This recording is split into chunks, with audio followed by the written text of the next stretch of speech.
सुमन जी का शव घर के आंगन में रखा हुआ था।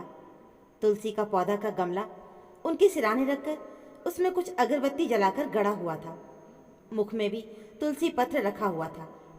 सुमन जी की आंखें बंद थी और चेहरे पर असीम शांति थी। लग रहा था जैसे बहुत घड़ी पीड़ा से आज़ाद होकर सुकून भरी गहरी नींद में हो। मृत्यु शायद सभी दुख सुख से परे गहरी आत्म शांति ही है। जो इस लोक को छोड़कर परलोक चले जाते हैं वो तो गहन शांति में डूब जाते हैं, पर उनके पीछे जो रह जाते हैं उनकी पीड़ा में जाने वालों की पीड़ा भी समाहित हो जाती है। और ये एहसास तब और बढ़ जाता है जब वो जाने वाले की चाह कर भी कोई मदद नहीं कर पाया होता है। आज इसी स्थिति से सुमन जी के पति गुजर रहे थे। वो अपनी आंखों को ऊपर की ओर किए हुए शून्य में निहारते हुए अपनी पीड़ा को आत्मसात कर रहे थे। सुमन जी को आज से 6 माह पूर्व ब्रेन हैमरेज हुआ था। उससे उनकी जान तो नहीं गई थी, पर शरीर लकवाग्रस्त हो गया था। उस दिन तो उनके पति ये जानकर बहुत खुश हुए थे कि जान बच गई, पर उन्हें उस समय क्या पता था कि आगे उन्हें और उनकी पत्नी को क्या दुख देखने थे। इन 6 माह में पत्नी के साथ वो भी तिल तिल कर मर रहे थे। आज सुमन जी को उनके दुख से छुटकारा मिल गया था, पर उनके पति को तो उनके हिस्से का भी दुख मिल गया था। इन 6 माह में उन्होंने सुमन जी की जी जान से सेवा की थी।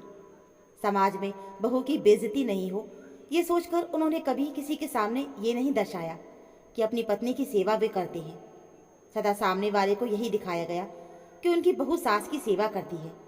यहाँ तक कि उनके बेटे को भी नहीं पता था कि उसकी पत्नी नहीं, उसके पिता माँ की सेवा करते हैं। उसने माँ के काम के लिए एक नर्स रखने को भी कहा था, पर उसकी पत्नी ने यह कहकर मना कर दिया कि माता पिता की सेवा करने से पुण्य मिलता है, इसलिए वो ही माँ की सेवा करेगी। उसका पति भी ये सोचकर बहुत खुश था कि मैं कितना भाग्यशाली हूँ जो मुझे इतनी अच्छी पत्नी मिली है। बहू ने कहने को तो कह दिया कि वो सेवा करेगी, परंतु सेवा तो दूर की बात, वो तो एक पल के लिए भी सास के कमरे में ही नहीं जाती थी। लेकिन जब कोई पड़ोसी या रिश्तेदार सुमन जी से मिलने आता तो वो उनके पास जाती और सबको कहती, देखिए माँ जी का मैं कितने अच्छे से ख्याल रखती हूँ। सुमन जी और उनके कमरे को उनके पति इतनी सफाई से रखते थे कि लगता ही नहीं था कि वो रोगी हैं या रोगी का कमरा है। सुमन जी के पति एक सेठ की दुकान का हिसाब किताब देखते थे। पैसे कम थे, पर परिवार छोटा होने के कारण गुजारा हो जाता था। पति पत्नी और एक बेटा, बस इतने ही लोग थे परिवार के नाम पर। बेटा 12वीं करने के बाद सेना में चला गया था। नौकरी लगने पर कम उम्र में ही उन्होंने बेटे का विवाह कर दिया था। बेटा का जब विवाह हुआ उस समय सुमन जी की उम्र भी ज्यादा नहीं थी, इसलिए वो अन्य सासों के जैसे बहू पर हुक्म चलाने की जगह बहू के साथ मिलकर घर के सारे काम भी करा देती थी। मिलकर कहना गलत ही होगा, क्योंकि बहू की जब कभी मर्जी होती थी तो वो सास के साथ कुछ काम करवा देती थी, नहीं तो सारे काम सुमन जी ही करती थी।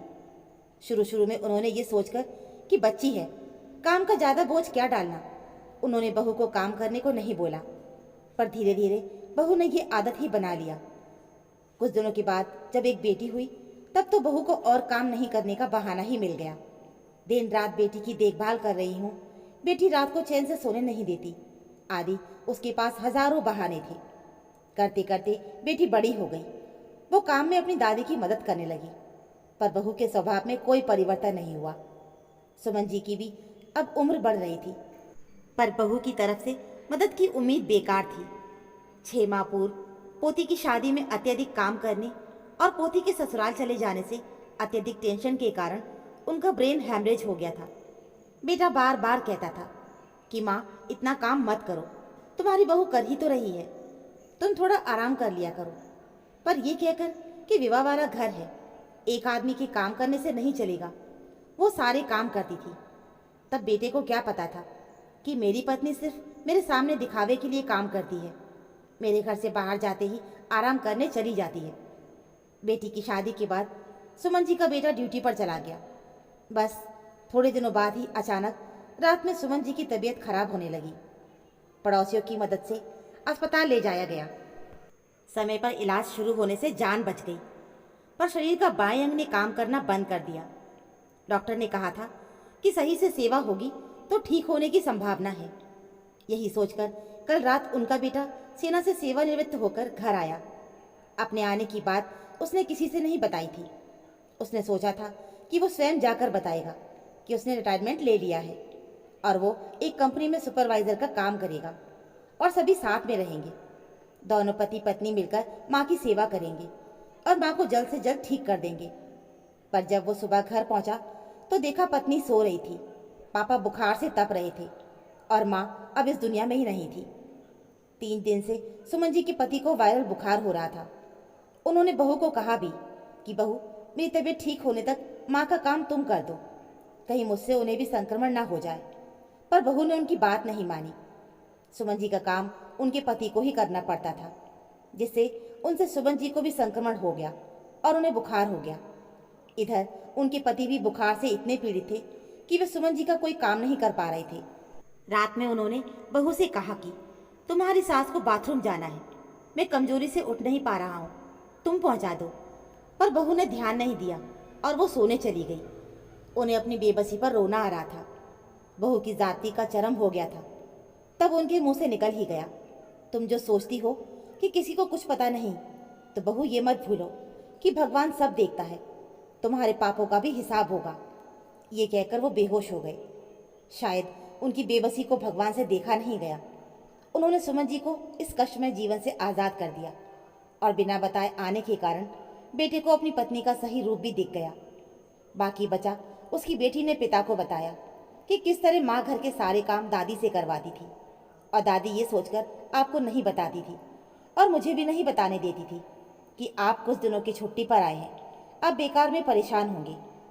सब कुछ जानने के बाद सुमन जी के बेटे ने श्राद्ध के बाद अपने पिता को साथ लेकर अपनी नई नौकरी ज्वाइन करने चला गया। घर में पत्नी को ये कहकर छोड़ गया कि आज से मैं ये मेरी बेटी तुमसे कोई संबंध नहीं रखेंगे। तुमसे विवाह किया है तो तुम्हें भूखे नहीं मरने दूंगा। तुम्हारे खाने पहनने के लिए पैसा आ जाएगा, पर अब तुम्हें आजीवन यहीं पर रहकर समाज के लोगों के ताने उल्हाने सुनकर अपना शेष जीवन अकेले ही काटना होगा। तो दोस्तों, ये थी हमारी आज की कहानी। ये कहानी आपको कैसी लगी हमें कमेंट बॉक्स में ज़रूर बताइएगा। कहानी अच्छी लगी हो तो प्लीज़ वीडियो को लाइक और चैनल पर अगर नए हो तो चैनल को सब्सक्राइब ज़रूर कर लीजिएगा। मिलते हैं फिर एक और नई कहानी के साथ। तब तक के लिए धन्यवाद।